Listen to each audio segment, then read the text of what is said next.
હાલો મિત્રો, મારી યુટ્યુબ ચેનલમાં તમારું સ્વાગત છે. બધાને જય દ્વારકાધીશ. મિત્રો, વાત કરી માર્કેટની, તો માર્કેટમાં આજે આપણે 22,800 નીચે ક્લોઝિંગ મળી છે. એટલે લગભગ 6-7 દિવસથી માર્કેટ 22,800 નો સપોર્ટ તો લેતું હતું, પણ એની નીચે ક્લોઝિંગ નહોતું આપતું. અને આજે એ ક્લોઝિંગ એની નીચે જોવા મળી છે. એટલે માર્કેટ માટે નેગેટિવ વાત કહેવાય કે હજી એને નીચે જવું છે. એટલે મિત્રો, આવનારા જે વીક છે, આવનારો વીક એમાં તમને 22,500 આજુબાજુ નિફ્ટી સપોર્ટ લે તો નવાઈ ન પામતા.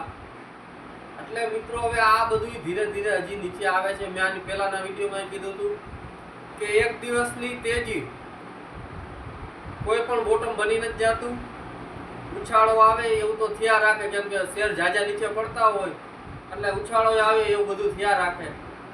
અને મિત્રો, આની પહેલા મેં એક ટાટા એલેક્સીમાં મેં ટાર્ગેટ આપ્યો હતો, જ્યાંથી લગભગ 60% ઉપર હતું, 6,400 લેવલના આજુબાજુ હતું. અને મેં કીધું હતું કે લગભગ સપોર્ટ લેવા 5,930 આજુબાજુ આવી શકે છે. એ લેવલ આજે જોવા મળી ગયા છે ટાટા એલેક્સીમાં. લગભગ ઉપરથી 60% નીચે આજે એ લેવલ જોવા મળ્યા છે.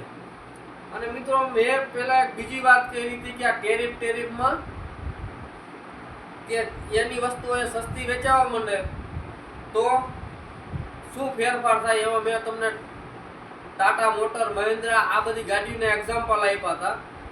તો એક નવું નીકળીને બહાર આવ્યું કે ટેસ્લા વાળા, અમેરિકા ટેસ્લાની કંપની, ઇલોન મસ્કની કંપની ઇન્ડિયામાં ગાડી વેચવાનું ચાલુ કરે, આવો કાંઈ પ્લાન છે.